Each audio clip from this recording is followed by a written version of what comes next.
வணக்க நண்பர்களே. அநீதி எப்பெல்லாம் தலை தூக்கி ஆடுதோ அப்போ நான் அவதாரம் எடுப்பேன்னு சொல்லி பகவத்கீதையில் கிருஷ்ண பரமாத்மா சொல்லியிருப்பார். ஆனால் கடவுள் எல்லா இடத்துலையும் நேரடியாக வரமாட்டார், சில மனித உருவத்தில் வருவார். அப்படிங்கிறதுக்கு உதாரணமாக தான் இந்த செய்தி இருக்க போகுது. அதிகார வர்க்கம் எப்பெல்லாம் ஆணவத்தில் ஆடுதோ அப்போ நம்ம அந்த அதிகார வர்க்கத்தை பார்த்து பயந்து ஓடக்கூடாது, அதை எதிர்த்து நின்று கேள்வி கேட்கணும். அப்படிங்கிறதுக்கு உதாரணமாக இந்த செய்தி இருக்கும். அதாவது இந்த இடத்துல வயசு ஒரு முக்கியம் கிடையாது, வயசானவங்க கூட தட்டி கேட்கலாம் அப்படிங்கிற மாதிரி ஒரு பாட்டி பேங்கை அலற விட்ட சம்பவம் தான் இந்த சம்பவம். கல்லூரி படிக்கிற ஒரு இளம்பெண் தன்னுடைய காலேஜ் ஃபீஸ் கட்டுறதுக்கு பேங்குக்கு வந்திருக்காங்க. அங்க அந்த பெண்ணை அலகழிச்சிருக்காங்க.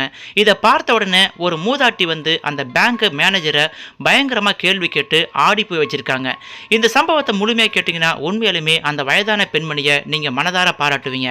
சரி வாங்க அந்த பேங்க்ல என்ன நடந்துச்சுன்னு பார்க்கலாம். டெக்னாலஜி நிறைந்திருக்கிற இந்த காலகட்டத்தில் பேங்குக்கு நம்ம பணம் போடவோ எடுக்கவோ போனால் மணிக்கணக்கில் நிற்க வைக்கிறாங்க. அது எல்லாருக்கும் மிகுந்த வேதனை அளிக்கும். இந்த சூழ்நிலையில் ஒரு பாட்டி ஒருத்தவங்க போயிட்டு தன் அக்கௌண்ட்லேருந்து ஒரு 500 ரூபாய் பணத்தை எடுக்க போயிருக்காங்க. அப்போது 500 ரூபா பணம் தானே, வெயிட் பண்ணுங்க அப்படிங்கிற மாதிரி அந்த பேங்க் கேஷியர் அந்த பாட்டியை அலட்சியம் பண்ணியிருக்காங்க. கடுகு சிறுத்தாலும் காரம் குறையாதுன்னு சொல்லுவாங்க. என்ன வயசான பாட்டி கிளவி தானேன்னு சொல்லி அலட்சியம் பண்ணுறீங்க, அதுவும் இல்லாமல் அமௌண்ட்டு பார்த்தா 500 ரூபாய் தானே அப்படின்னு சொல்லி துச்சமாக மதிக்கிறீங்க. ஆனால் நான் இப்போ என்ன பண்ணுறேன் பாருன்னு சொல்லி அந்த பாட்டி செஞ்ச ஒரு செயலால் அந்த பேங்க்கு அல்லோலப்பட்டுச்சு. அந்த செய்தியை பற்றி தான் இந்த பதிவில் பார்க்க போகிறோம். கடைசி வரைக்கும் இந்த வீடியோவை ஸ்கிப் பண்ண பாருங்க. உண்மையிலுமே அந்த பாட்டியை நீங்கள் பாராட்டாமல் இருக்க மாட்டீங்க. சரி வாங்க வீடியோக்குள்ள போகலாம். என்னுடைய பேர் குணசெல்வி. நான் இப்போ PhD படிச்சுட்டு வரேன். நேற்று என்னுடைய பேங்க் அக்கௌண்ட் சம்பந்தமாக நான் ஒரு பேங்க் வர போயிருந்தேன். அப்போது நான் காலேஜ் ஃபர்ஸ்ட் இயர் படிக்கும் பொழுது அதே பேங்க்கில் ஒரு சம்பவம் ஒன்று நடந்துச்சு. அந்த சம்பவத்தை நினைக்கும் பொழுது எனக்கு இப்போவும் பிரமிப்பாக இருக்கும். எந்தெந்த இடத்துலலாம் எனக்கு ஆபத்து வருதுன்னு தோணுதோ அந்த இடத்துலலாம் நான் அந்த சம்பவத்தை மனசில் நினச்சிக்குவேன். அப்படி நினைக்கும் பொழுது தன்னம்பிக்கையும் தைரியமும் தன்னால் வந்துடும். இப்படி எனக்குள்ள தன்னம்பிக்கை விதைச்சது யாருன்னு பார்த்தீங்கன்னா 30 வயது மங்கையோ அல்லது 40 வயது ஆம்பளையோ கிடையாது, 80 வயது ஒரு பாட்டி. அந்த பாட்டி தான் எனக்கு ரோல் மாடலாக இருக்காங்க. தப்பு நடக்கிற இடத்துல எல்லாம் அந்த பாட்டியை மனசில் நினச்சிக்கிட்டா எனக்கு தன்னம்பிக்கை தன்னால் தப்புகளை தட்டி கேட்க ஆரம்பிச்சிடுவேன் அப்படின்னு சொல்லி ஒரு சகோதரி தன் இணையதள பக்கத்தில் இந்த செய்தியை போட்டிருக்காங்க. நான் திருப்பூரில் ஒரு காலேஜில் படிச்சுட்டு இருக்கும் பொழுது அப்போது காலேஜ் ஃபீஸ் கட்டுறதுக்கு பேங்க்கில் டிடி எடுத்துக்கிட்டு வெயிட் பண்ணிட்டு இருந்தேன். அந்த டைமில் எனக்கு பக்கத்தில் ஒரு பாட்டி உட்காந்துருந்தாங்க. அந்த டைமில் அந்த பேங்க்கில் பயங்கர கூட்டமாக இருந்துச்சு. வரிசை நின்றுகிட்டே போயிட்டு இருந்துச்சு. அந்த வரிசையில் அந்த பாட்டி நிற்கும் பொழுது அந்த பாட்டிக்கு கால் வலிக்குன்னு சொல்லி என் பக்கத்தில் உட்காந்துட்டாங்க. நானும் ஏன் பாட்டி அலையிறீங்க, வீட்டில் அவங்க பேரன் பேத்தி இல்லையா, அவங்க கையில் கொடுத்து அனுப்பலாம்ல, நீங்கள் ஏன் கஷ்டப்படுறேன்னு சொல்லும் பொழுது இல்லைம்மா நான் வீட்டில் சும்மா தானே இருக்கேன் அதான் வந்தேன்னு சொல்லி அந்த பாட்டி சொன்னாங்க. அந்த பாட்டி என்கிட்ட ஒரு சலான் கொடுத்து இதில் 500 ரூபாய் என்ட்ரு பண்ணுமா, 500 ரூபாய் எடுக்கணும்னு சொல்லும் பொழுது நானும் அதில் 500 ரூபாய் எழுதி கொடுத்தேன். அப்படி இருக்கும் பொழுது அந்த பாட்டி அந்த சலான் எடுத்துட்டு போயிட்டு வரிசையில் நின்று பார்த்தாங்க. கூட்டம் அதிகமாக இருக்கும் பொழுது அந்த பாட்டியால் நிற்க முடியல. அவங்க ஒரு கட்டத்தில் திரும்பி வந்துட்டாங்க. நான் உடனே அந்த பாட்டியை கூட்டிட்டு போயிட்டு அங்க வரிசையில் நிக்கிறவங்கள்ட்ட இந்த பாட்டி முடியாதவங்க கொஞ்சம் இடம் கொடுங்க, இந்த பாட்டி கட்டிட்டு போயிட்டு சொல்லும் பொழுது அவங்களும் மனசு இறங்கி அந்த பாட்டிக்கு இடம் கொடுத்தாங்க.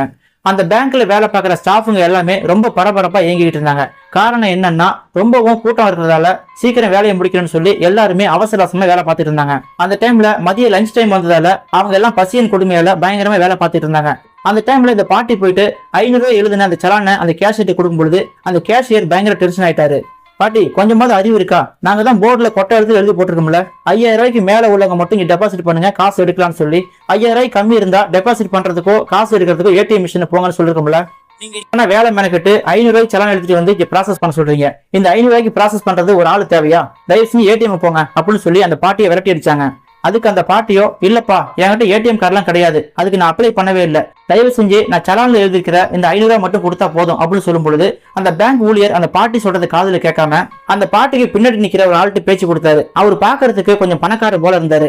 அவர்கிட்ட பேச்சு கொடுத்து வாங்க சார் டெபாசிட் பண்ணுமா, எவ்வளவு சார் பண்ணணும், 1 lakhா அப்படின்னு சொல்லி அவர்கிட்ட ப்ராசஸ் பண்றதுக்கு அவர் சலானை வாங்கினாரு. வாங்கினவரு பாட்டிமா கொஞ்சம் வெயிட் பண்ணுங்க, இது முடிச்சுட்டு பண்றேன், இது 1 லட்ச ரூபாய் ப்ராசஸ், உங்களுக்கு 500 தான், அதனால வெயிட் பண்ணுங்கன்னு சொல்லி அந்த பாட்டியை விரட்டி அமைச்சிட்டாரு. அந்த பாட்டி ஒரு அரை மணி நேரமா அவர் பக்கத்துல நின்றுட்டு இருந்தாங்க. அவரு அடுத்தடுத்த ஆளை கவனிக்க ஆரம்பிச்சாரு.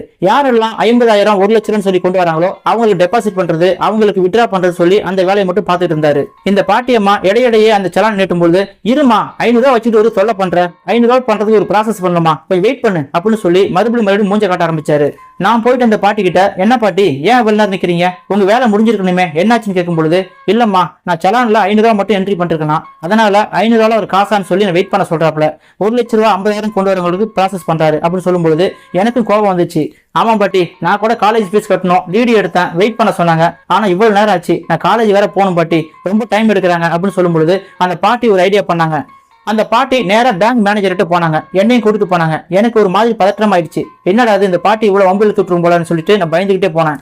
அந்த பாட்டி நேரா பேங்க் மேனேஜர்கிட்ட போயிட்டு, இங்க பாருங்க, உங்க கேஷியர் எனக்கு பின்னாடி வந்தவங்க கவனிக்கிறாரு. நான் சலான்ல 500 ரூபா மட்டும் என்ட்ரி பண்ணிருக்கேன், அதனால 500 ரூபா காசான்னு சொல்லி எனக்கு ப்ராசஸ் பண்ண மாட்டாரு. ஆனா லட்சக்கணக்கில் கொண்டு வந்தா அதுக்கு மட்டும் ப்ராசஸ் பண்றாருன்னு சொல்லி கம்ப்ளைண்ட் பண்ணிட்டு இருந்தாங்க. அதுக்கு அந்த மேனேஜரும், ஆமாம்மா பேங்க் ரூல்ஸ் அப்படிதான், எங்களுக்கு வேலை மிச்சமாகலையா, அதுக்காக தான் ஏடிஎம் மிஷின் வெளியே வச்சிருக்கோம். நீங்க என்ன பண்ணணும், 5000 ரூபாய் கீழே இருந்தா நீங்க ஏடிஎம் மிஷின்ல போய் ப்ராசஸ் பண்ணிக்க வேண்டியதான், இங்க வந்து எல்லாம் டிஸ்டர்ப் பண்றீங்க அப்படின்னு சொல்லி அவரு மூஞ்ச காட்ட ஆரம்பிச்சாரு. சரியா, உங்களுக்கு இப்ப 500 ரூபா தான் பிரச்சனை அப்படித்தானே, நீங்க ஒண்ணு பண்ணுங்க, என்னுடைய ஃபுல் அமௌண்ட் எனக்கு ரிட்டர்ன் பண்றீங்க, நான் அதுக்கு சலான் கொண்டு வரேன்னு சொல்லி அந்த பாட்டி என்கிட்ட வந்து ஒரு சலான் எழுத சொன்னாங்க. அந்த மேனேஜரும், போமா எழுதிட்டு வாமா, பெரிய காசு வச்சிருக்க அப்படின்னு சொல்லி அவரு மூஞ்ச காட்டி அமைச்சாரு. உடனடியா அந்த பாட்டி என்கிட்ட ஒரு சலானை கொடுத்து, இதுல 2,40,00,000 சொல்லி எழுதுமா, இதை விட்ரா பண்றேன்னு சொல்லி எழுதுமா அப்படின்னு சொல்லும் பொழுது, பாட்டி இவ்வளவு அமௌண்ட் இருக்குன்னு சொல்லும் பொழுது, நான் சொல்றதை செய் அப்படின்னு சொல்லும் பொழுது, நானும் அந்த பாட்டி சொன்ன மாதிரி 2,40,00,000 ரூபாய் விட்ரா பண்றேன்னு சொல்லி அதில் எழுதி கொடுத்தேன்.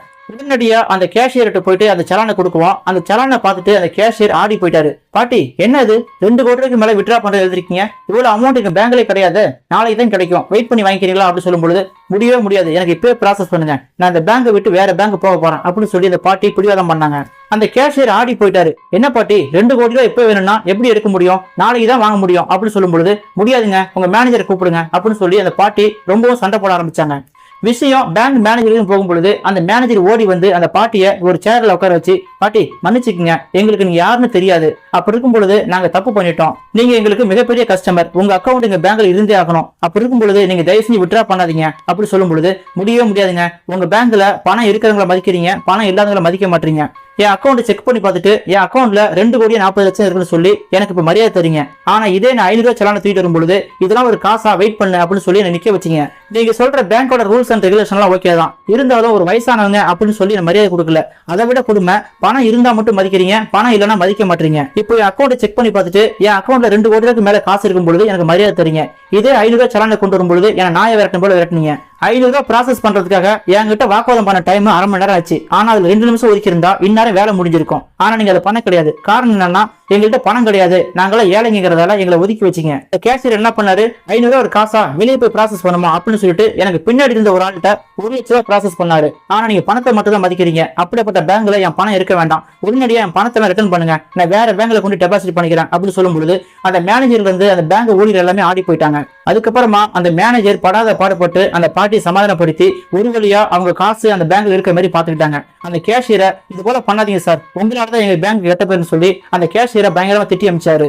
அந்த 80 வயது பாட்டியோட அதிரடி ஆக்ஷனை பார்த்து நானே மிரண்டு போயிட்டேன். இந்த வயசுல இந்த பேங்க்ல உள்ள ஸ்டாஃப்ங்க எல்லாம் இவ்வளவு கலக்கிறாங்களே, இவங்க வயசெல்லாம் எவ்வளவு பண்ணிருப்பாங்க அப்படின்னு சொல்லிட்டு அந்த பாட்டியை பார்த்து நான் பிரமிச்சு போயிட்டேன். நேரா அந்த பாட்டி என்கிட்ட வந்து, இங்க பாரு பேத்தி, நான் எனக்காக மட்டும் பேசல, நீ எப்போ ஒரு படிக்கிற பிள்ளைய உட்கார வச்சுட்டு இந்த அளவுக்கு அவங்க டிலே பண்றாங்கன்னா அவங்க காசுதான் முக்கியம்னு பாக்குறாங்க, அதுக்காக தான் கோவம் வந்துச்சு அப்படின்னு சொல்லும் பொழுது அந்த பாட்டியை நினைச்சு எனக்கு பெருமைப்பட்டேன். உங்களை போல ஒரு பாட்டி ஒவ்வொரு வீட்டுல இருந்தா எல்லா பேத்திகளுக்கும் தன்னம்பிக்கை தைரியம் வந்துருன்னு சொல்லி அன்னையில இருந்து அந்த பாட்டியை என் ரோல் மாடலா பிக்ஸ் பண்ணிட்டேன்.